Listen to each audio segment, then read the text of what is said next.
Minsan, napapaisip ako kung gaano kabilis magbago ang lahat.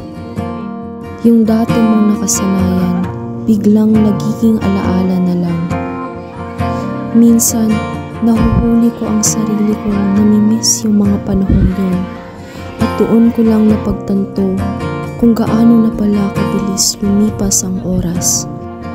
Kahit ngayon, naiisip ko pa rin na balang araw, magiging mga alaala na lang lahat to.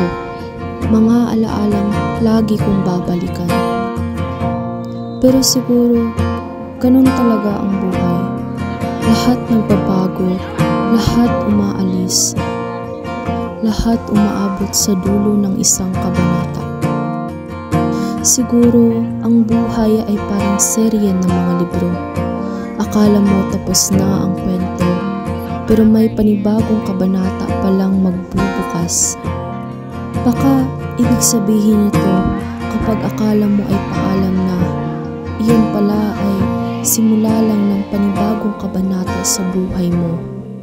At sa bawat pagtatapos ng panibagong simula, ang mahalaga, natuto tayong magpasalamat kahit sa mga bagay na hindi na natin mababalikan. Ngayon, pinipili kong pahalagahan na ngayon dahil bukas baka magbago ang lahat, pero ang alaala mananatili.